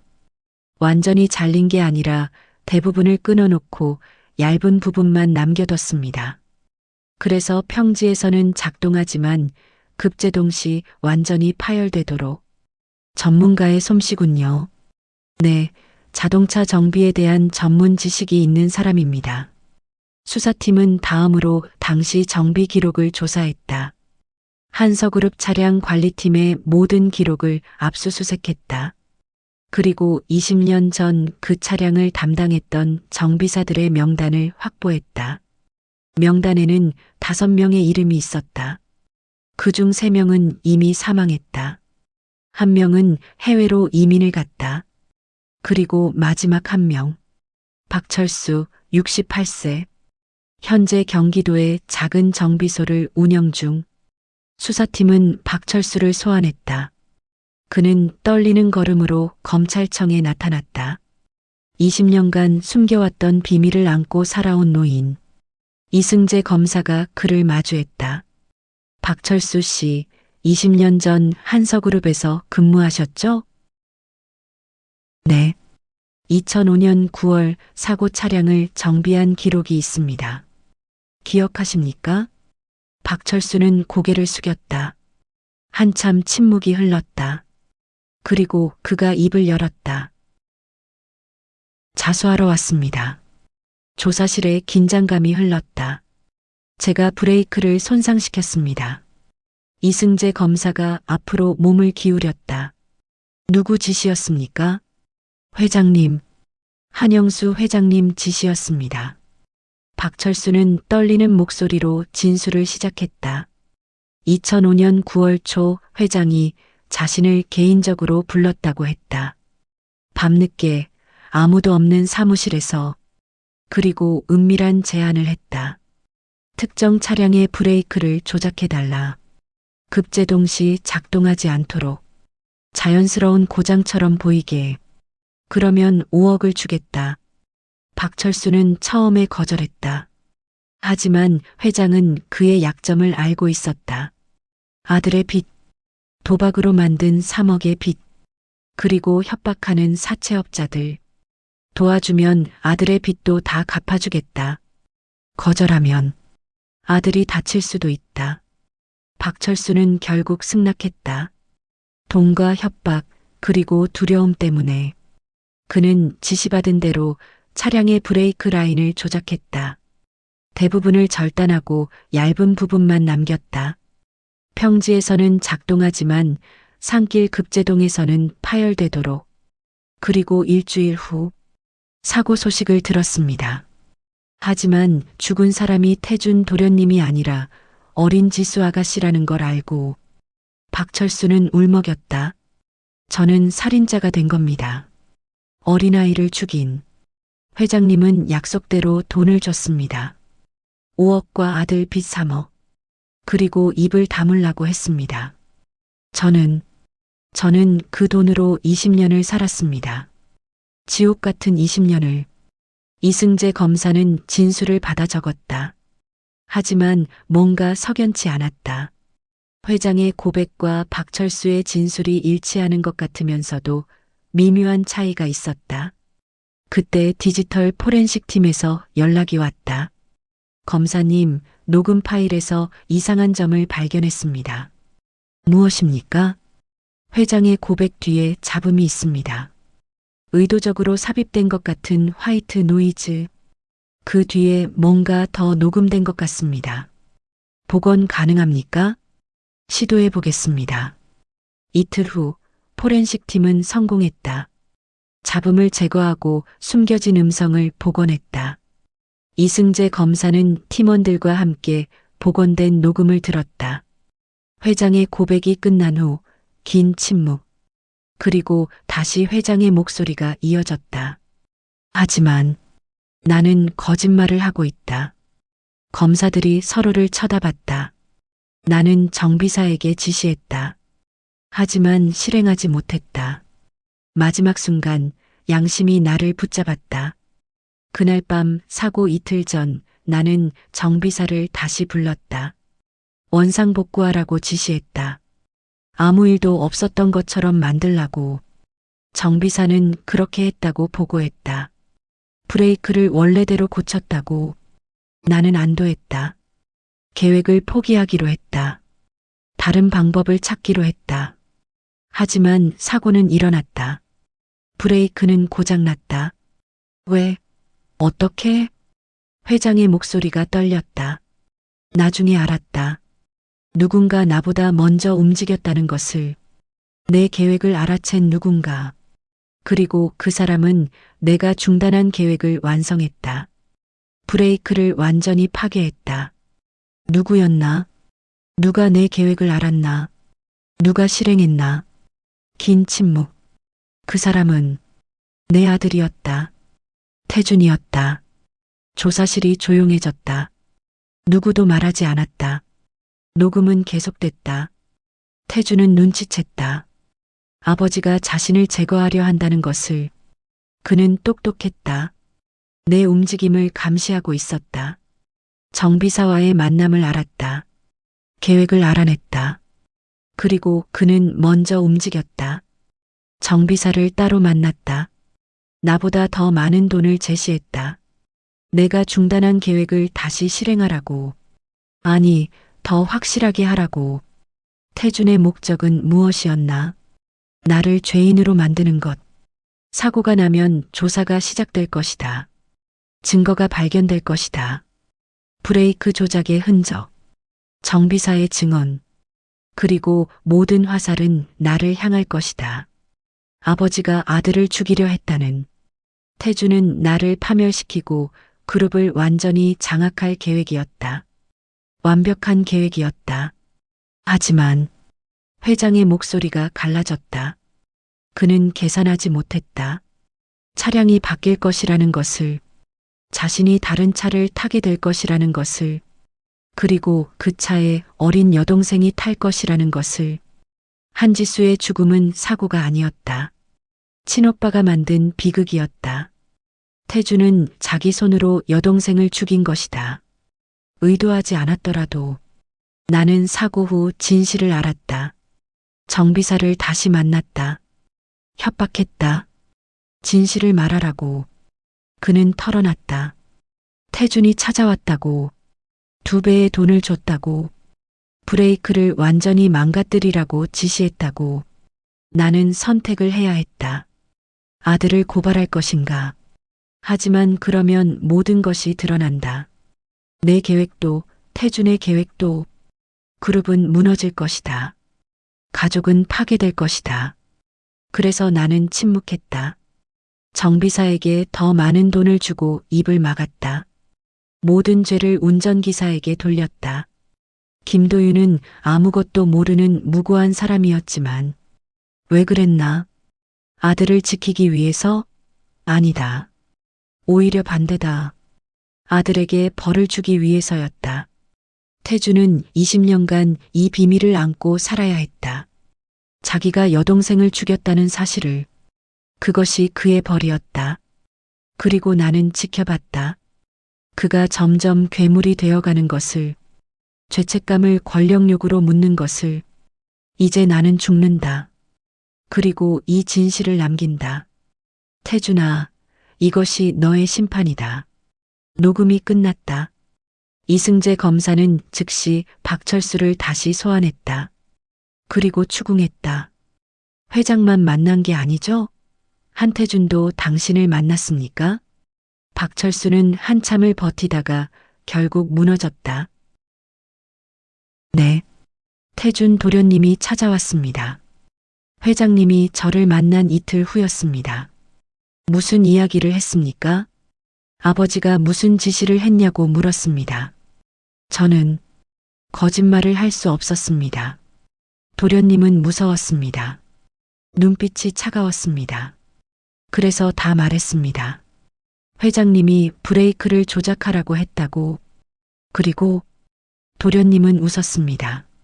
차갑게 아버지가 나를 죽이려 하는구나라고 말했습니다. 그리고 제안했습니다. 회장님이 준 돈의 2배를 주겠다고. 10억을. 무엇을 하라고 했습니까? 회장님의 계획을 실행하라고 했습니다. 아니, 더 확실하게 하라고. 브레이크를 완전히 파괴하라고. 절대 작동하지 않도록. 당신은 어떻게 했습니까? 박철수는 얼굴을 손으로 가렸다. 저는 돈이 필요했습니다. 5억보다 10억이 나았습니다. 그래서 했습니다. 회장님이 중단하라고 했지만 태준 도련님 지시대로 했습니다. 브레이크 라인을 거의 다 끊었습니다. 유아포스도 손상시켰습니다. 절대 작동할 수 없게. 그리고 일주일 후 사고가 났습니다. 저는 뉴스를 봤습니다. 태준 도련님이 죽었다고 나올 거라 생각했습니다. 하지만 어린 지수 아가씨가. 박철수는 울기 시작했다. 수사팀은 다음으로 한태준의 금융거래 내역을 추적했다. 20년 전 기록을 샅샅이 뒤졌다. 그리고 발견했다. 2005년 9월 10일 태준의 비자금 계좌에서 10억 원이 인출된 기록. 그리고 같은 날 박철수의 계좌로 10억 원이 입금된 기록. 증거는 명확했다. 한태준이 박철수에게 돈을 주고 브레이크를 조작하게 했다. 목적은 아버지를 죄인으로 만드는 것. 사고가 나면 회장에게 모든 책임이 돌아갈 것이라 계산했다. 하지만 그의 계산에는 오류가 있었다. 자신이 다른 차를 타게 될 것이라는 것. 그리고 그 차에 어린 여동생이 탈 것이라는 것. 검찰은 한태준에게 체포영장을 발부했다. 살인 혐의, 증거인멸 혐의, 위증교사 혐의. 하지만 영장이 발부된 그날 밤 한태준은 사라졌다. 인천공항에서 그의 모습이 포착됐다. 프라이빗 제트기를 타고 싱가포르로 출국했다. 이승재 검사는 즉시 인터폴에 적색 수배를 요청했다. 언론은 연일 특종을 쏟아냈다. 한태준, 여동생 살해 배후, 해외 도피, 20년 숨겨진 진실, 친오빠가 진범, 재벌 후계자, 권력 위에 가족 살해. 한서그룹은 혼란에 빠졌다. 이사회는 긴급회의를 열어 태준의 모든 직위를 해임했다. 주가는 폭락했다. 협력업체들은 거래 중단을 선언했다. 한편 경북 시골 마을. 김도윤은 뉴스를 보고 있었다. 20년 만에 진실이 드러났다. 자신은 무고했다. 진짜 범인은 한태준이었다. 마을 이장이 그에게 말했다. 도윤 씨, 이제 명예를 회복하셔야죠. 기자회견을 하세요. 세상에 알리세요. 하지만 김도윤은 고개를 저었다. 아닙니다. 왜요? 20년간 억울하게 사셨잖아요. 저는 여전히 지수를 구하지 못했습니다. 브레이크 이상을 느꼈지만 무시했습니다. 그것은 제 책임입니다. 하지만 명예 같은 건 필요 없습니다. 지수는 돌아오지 않으니까요. 김도윤은 창밖을 바라봤다. 20년 만에 진실이 드러났지만 그의 마음은 여전히 무거웠다. 죄책감은 사라지지 않았다. 하지만 한 가지는 알았다. 이제 진짜 범인이 심판받을 것이라는 것을, 한태준이 도망칠 수 없을 것이라는 것을. 정의는 늦었지만 반드시 온다. 그것을 그는 믿었다. 서울 검찰청. 이승재 검사는 팀원들에게 말했다. 한태준을 반드시 잡는다. 끝까지 추적한다. 도망칠 곳은 없다. 수사는 국제적으로 확대됐다. 인터폴, 각국 경찰과 협력이 시작됐다. 한태준의 은닉 재산을 추적하고 도피처를 찾고 송환 절차를 준비했다. 20년간 숨겨진 진실이 드러났다. 하지만 이야기는 아직 끝나지 않았다. 진짜 범인의 심판이 남아 있었다. 3개월 후 싱가포르 창이 국제공항. 오후 2시 30분. 한태준은 가짜 여권을 손에 쥐고 출국 심사대 앞에 섰다. 여권에 적힌 이름은 박민수. 평범한 한국인 사업가. 목적지는 두바이. 거기서 다시 브라질로 넘어갈 계획이었다. 한국과 범죄인 인도 조약이 없는 나라. 그는 지난 3개월간 싱가포르 마리나베이의 고급 호텔 펜트하우스에 숨어 지냈다. 비자금 200억 원. 해외 페이퍼 컴퍼니를 통해 빼돌린 돈. 그 돈으로 가짜 신분을 만들고 성형수술까지 받았다. 턱선을 깎고 코를 높이고 눈꺼풀 수술을 했다. 거울을 볼 때마다 낯선 얼굴이 보였다. 한태준이 아닌 박민수. 하지만 도망치는 삶은 지옥이었다. 밤에 잠을 잘 수 없었다. 매일 악몽을 꿨다. 지수의 얼굴이 나타났다. 7살 분홍색 원피스, 토끼 인형을 안고 오빠 왜 나를 죽였어? 그 목소리, 그 눈빛. 한태준은 비명을 지르며 깼다. 땀에 흠뻑 젖은 채 술을 마셨다. 매일 밤 위스키 한 병. 하지만 악몽은 사라지지 않았다. 약을 먹었다. 수면제, 신경안정제.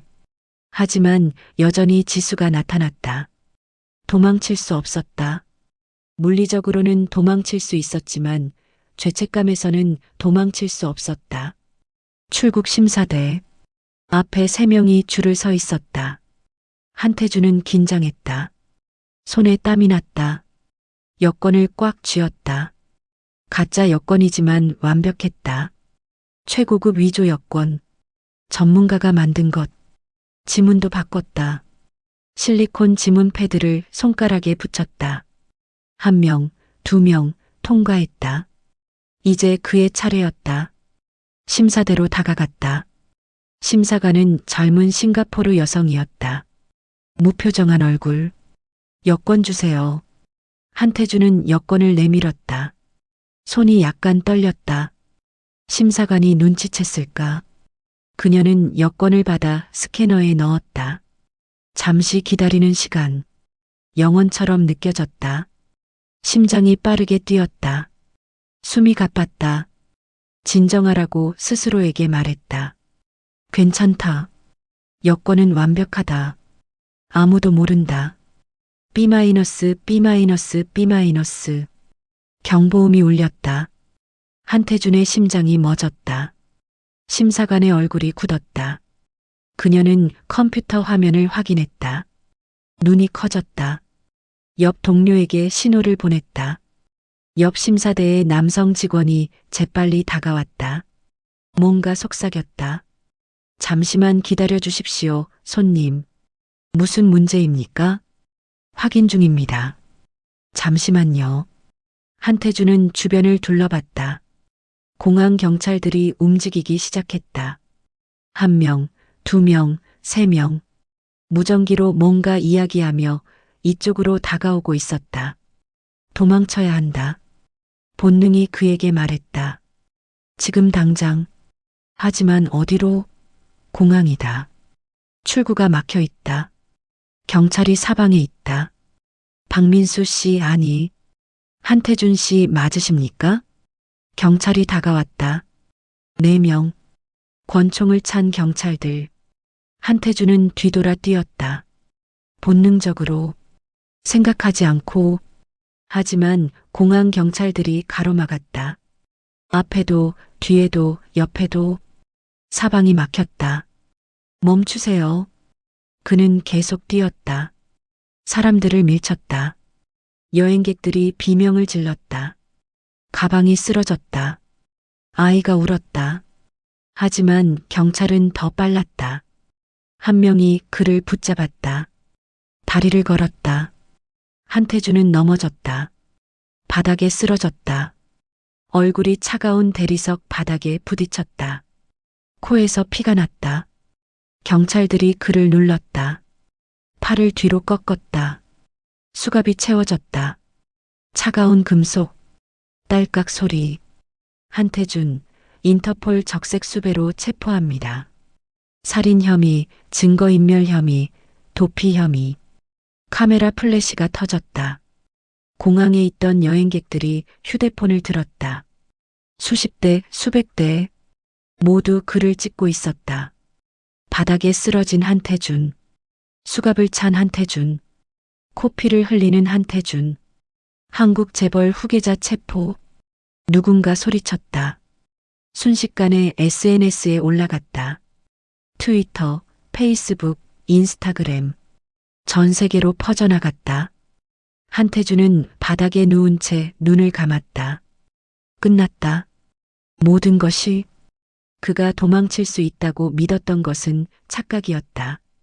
죄에서는 도망칠 수 없었다. 일주일 후 한태준은 한국으로 송환됐다. 싱가포르 경찰이 그를 인천공항까지 호송했다. 전용기가 아니라 일반 민항기. 이코노미석 맨 뒷자리. 2명의 한국 검찰 수사관이 그를 양옆에서 붙잡고 있었다. 수갑과 포승줄, 죄수 취급, 10시간 비행. 한태준은 창밖을 바라봤다. 구름이, 푸른 하늘, 아름다웠다. 하지만 그에게는 지옥으로 가는 길이었다. 인천공항 도착, 오후 3시, 입국장 문이 열렸다. 그 순간 폭풍이 몰아쳤다. 수백 명의 취재진, 카메라가 일제히 그를 향했다. 플래시가 쏟아졌다. 눈이 부셨다. 기자들이 소리쳤다. 한태준, 여동생을 죽인 심정이 어떻습니까? 왜 도망쳤습니까? 반성하십니까? 유가족에게 할 말이 있습니까? 사형을 받아도 할 말 없습니까? 한태준은 고개를 숙였다. 손으로 얼굴을 가렸다. 하지만 카메라는 피할 수 없었다.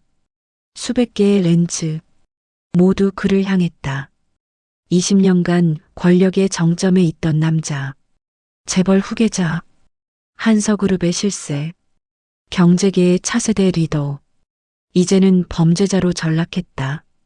수갑을 찬 죄수, 도망자, 살인자. 검찰 차량이 그를 서울구치소로 이송했다. 호송차 안, 좁은 공간, 철창. 한태준은 창밖을 바라봤다. 서울의 거리, 한때 그가 지배하던 도시, 이제는 그를 심판할 도시, 서울구치소. 독방에 수감됐다. 3평 남짓한 공간, 차가운 콘크리트 바닥, 작은 창문, 철문, 변기와 세면대, 좁은 침대. 이것이 그의 새 집이었다. 첫날 밤, 한태준은 침대에 누워 천장을 바라봤다. 형광등 불빛, 깜빡였다. 어딘가에서 다른 수감자가 소리를 질렀다. 철문이 닫히는 소리, 간수들의 발소리. 그는 지수를 떠올렸다. 7살, 밝은 미소. 오빠 같이 놀아요. 그 목소리, 이제는 영원히 들을 수 없는 목소리. 눈물이 흘렀다. 처음으로, 20년 만에 처음으로 진심으로 울었다. 후회했다. 돌이킬 수 없는 과거를, 되돌릴 수 없는 시간을. 재판이 시작된 것은 한 달 후였다. 서울중앙지방법원 대법정. 재판장은 20년 경력의 중견 판사 정수연이었다. 엄격하고 공정하기로 유명한 판사. 법정은 가득 찼다. 방송사들은 생중계를 준비했다. 카메라 3대가 법정 뒤에 설치됐다. 기자석에는 100명이 넘는 기자들이 앉았다. 방청석에는 시민들, 유가족들, 한서그룹 관계자들이 빼곡히 앉았다.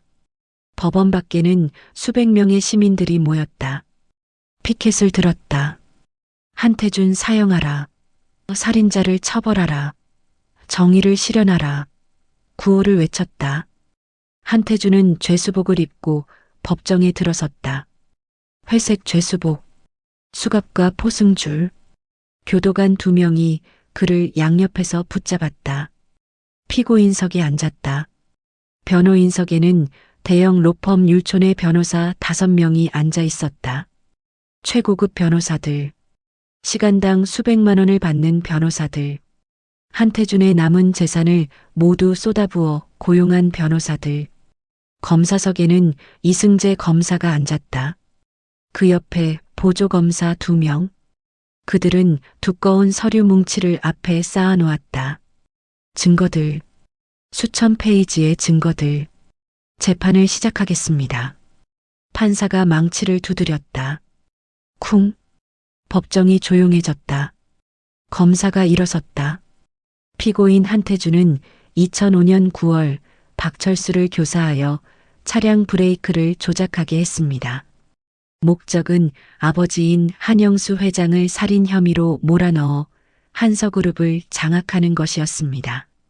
검사는 증거를 제시하기 시작했다. 첫 번째, 금융거래 기록.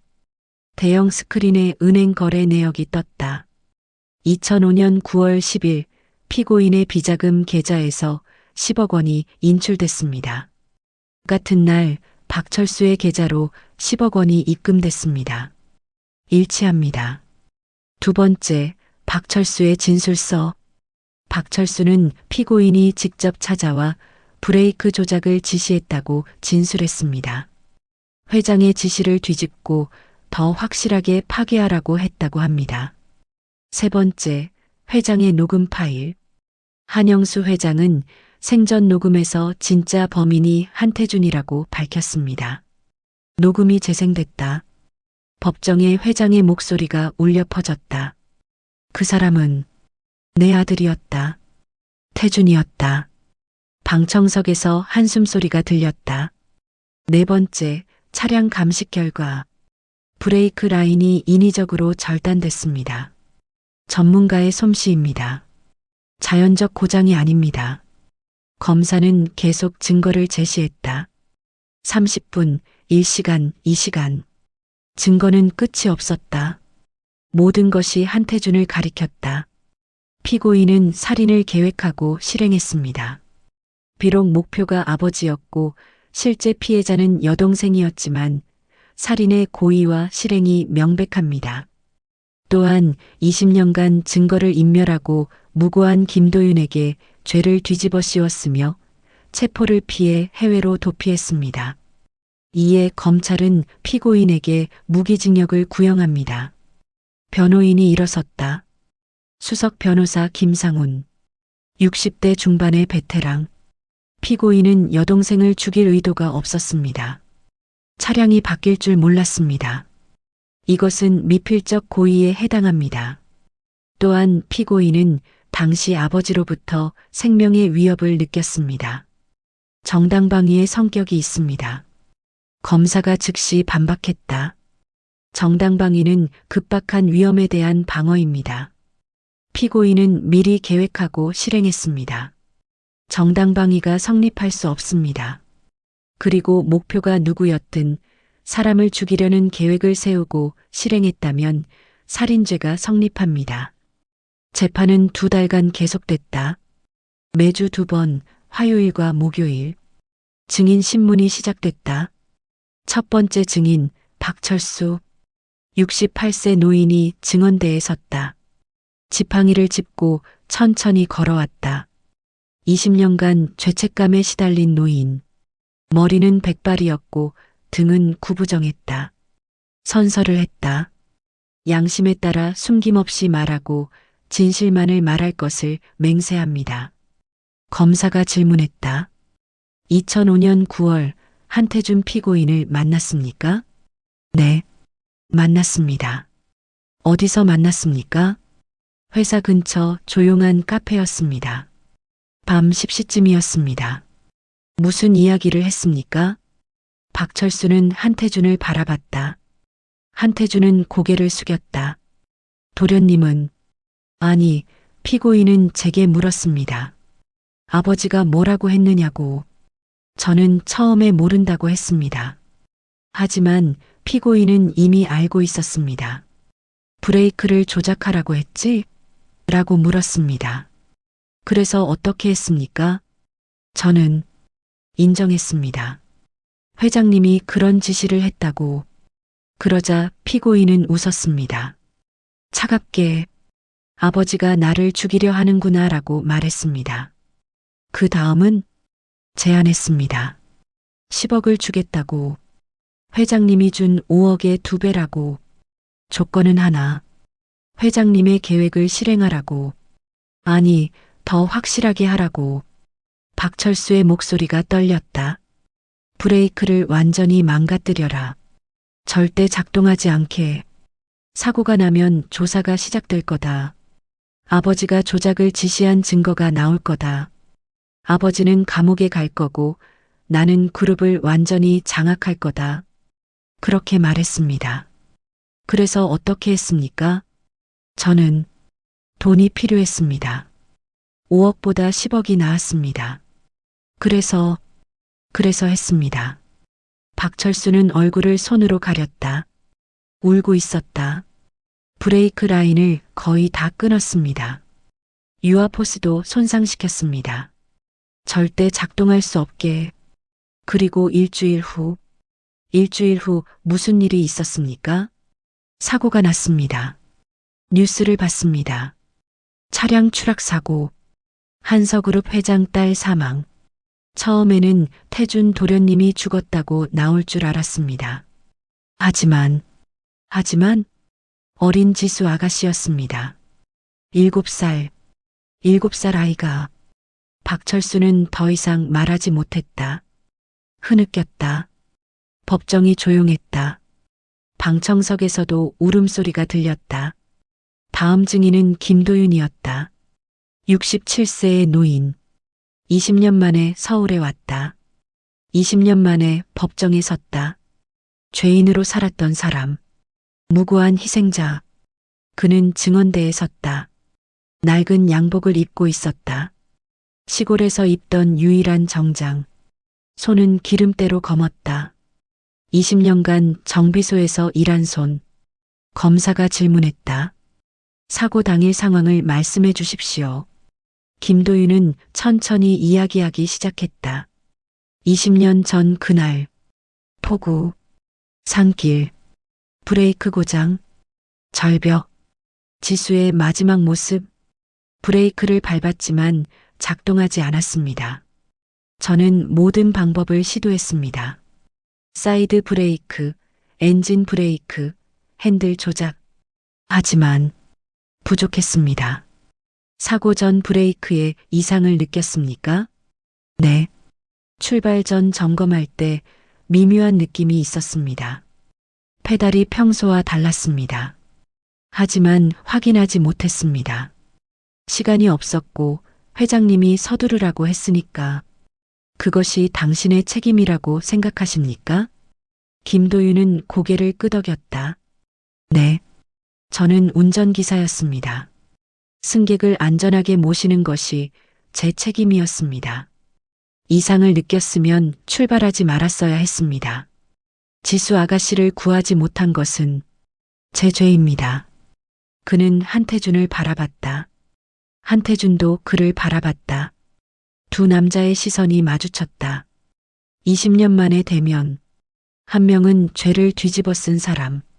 한 명은 진짜 범인. 김도윤이 말했다. 하지만 브레이크를 조작한 것은 당신입니다. 당신이 지수를 죽였습니다. 한태준은 고개를 숙였다. 대답하지 않았다. 마지막 증인은 한서그룹 전 비서실장 오정민이었다. 그는 회장의 마지막 날들을 증언했다.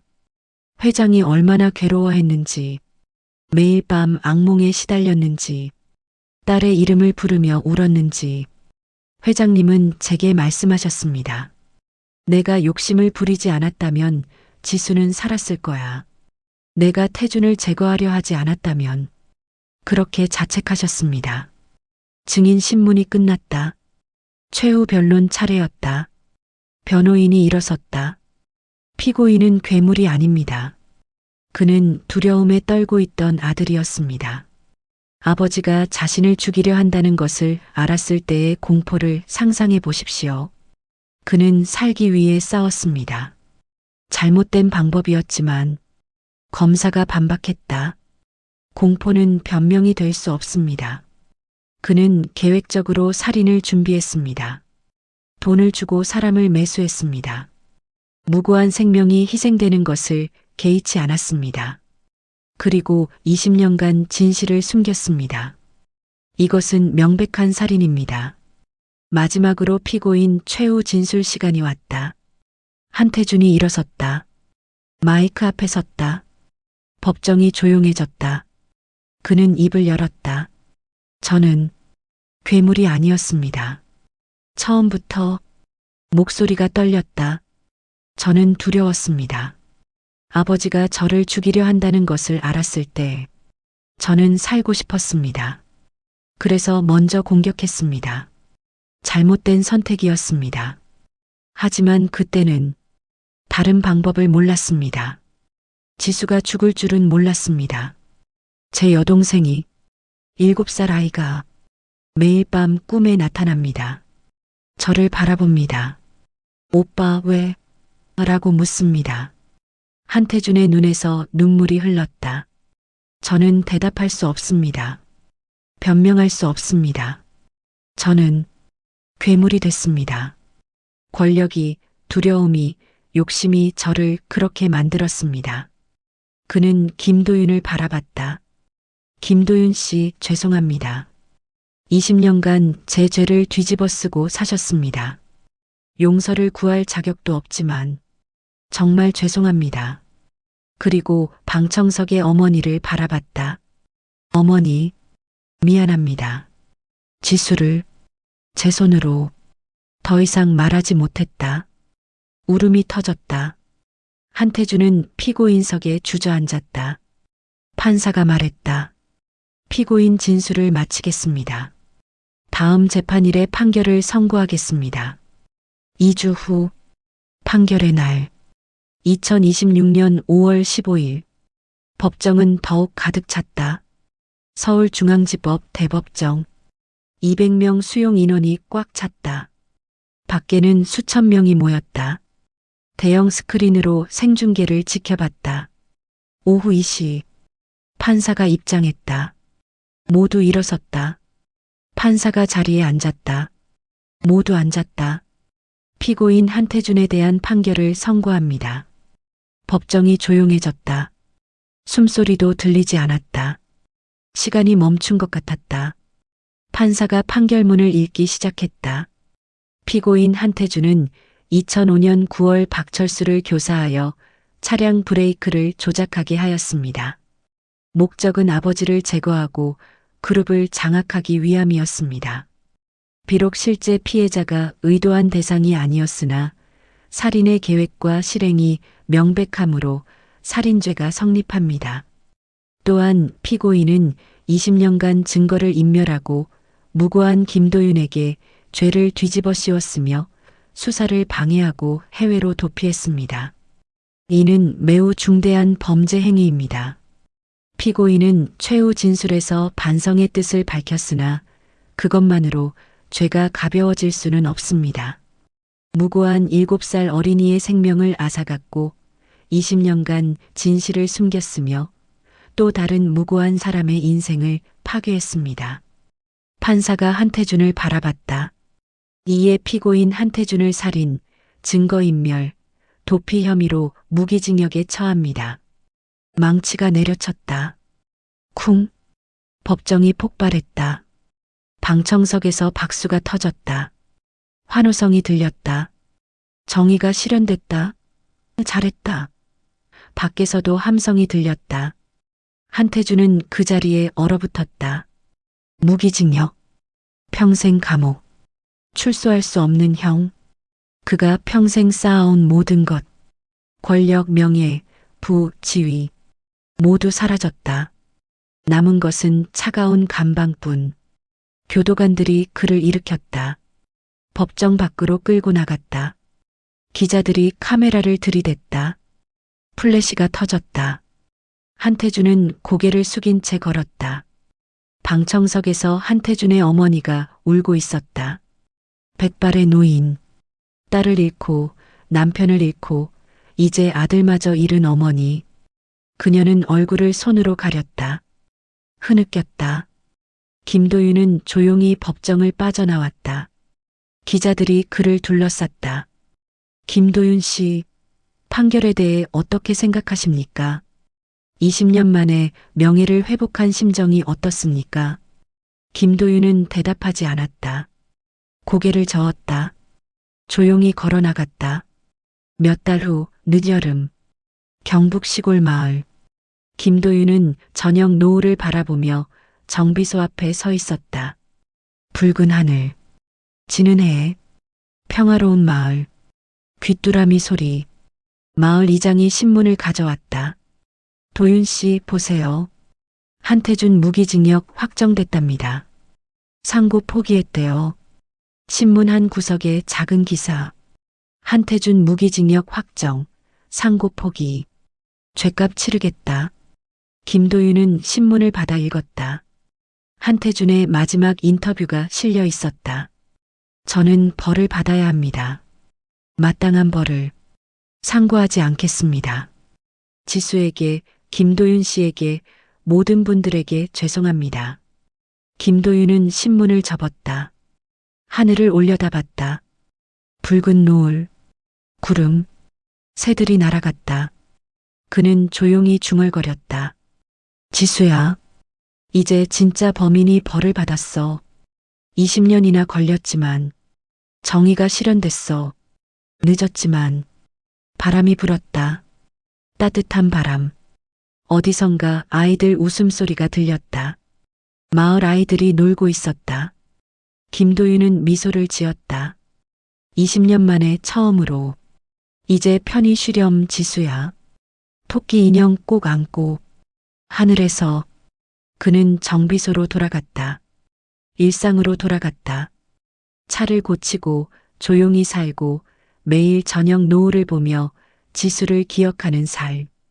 그것이 그의 속죄였다. 평생의 속죄? 하지만 이제는 조금 달랐다. 죄책감은 여전했지만 짐이 조금 가벼워진 것 같았다. 진실이 드러났으니까. 정의가 실현됐으니까. 지수도 이제 평안히 쉴 수 있을 것 같았다. 20년간의 긴 여정이 끝났다. 죄는 결국 돌아왔다. 늦었지만 반드시 돌아왔다. 정의는 실현됐다. 완벽하지는 않지만 실현됐다. 김도윤은 저녁 하늘을 바라보며 중얼거렸다. 죄는 늦어도 결국 돌아오는구나.